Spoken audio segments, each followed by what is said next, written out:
AITA for divorcing my husband because he spent 10 minutes in the car during a family emergency. I.F. have been married to my husband, M, for 2 years. He has a habit of sitting in the car 5 to 10 minutes before entering the house.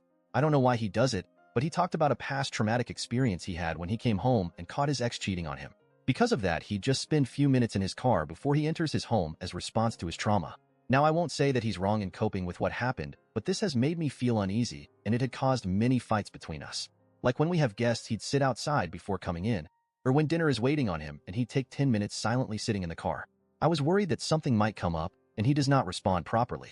And it happened last week. My 8-year-old son tripped and fell from the stairs and broke his ankle. He was in so much pain and I called my husband to come take him to the hospital, and he rushed out of work, but then I called and then I was stunned when I looked out the window and I saw him sitting outside the house in his car.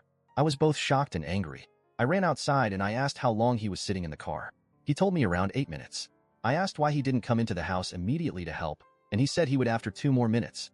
I was so mad and hurt, but tried to rush him, and he insisted he wouldn't feel comfortable coming in until the 10 minutes were up.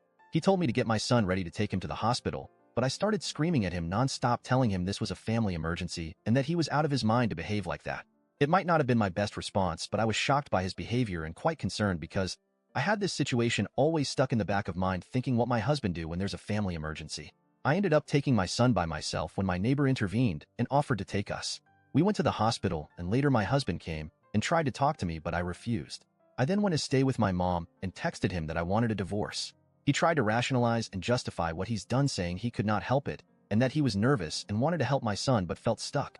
I refused to reply to his messages, and days later his family literally harassed me, saying I was making my husband's trauma more severe and that I disrespected his boundaries by pushing him off his limits.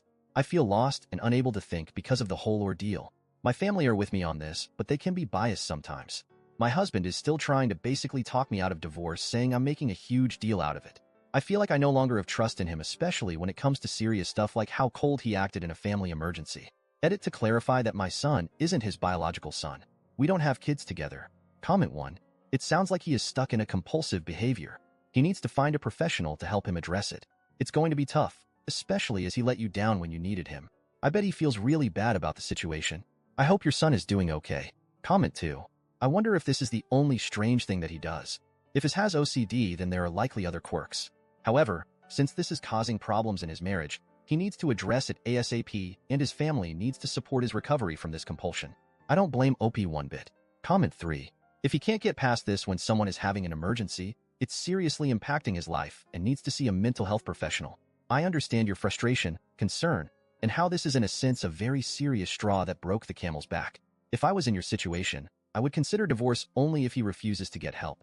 You've been more than understanding when it's stuff that's not as big of a deal like dinner being ready, but in medical emergencies he needs to be able to either work through his discomfort or be okay with being uncomfortable. It's not acceptable or fair to you or your family to put someone else at risk because he would feel uncomfortable walking into the house. Comment 4. If he can't get past his "my ex cheated on me" trauma to help a child who broke his ankle, he needs therapy. It's already caused many fights, so if he refuses therapy, do what you gotta do. Intia. Comment 5. I'm just picturing him collapsed on the floor having a heart attack, and she calmly looks at her watch and says she needs to wait 10 minutes because she was traumatized by him not helping their son in an emergency. He clearly needs professional help, and if it was me, I'd make it a condition of continuing the relationship. Intia. Thank you everyone who subscribed me and like my videos.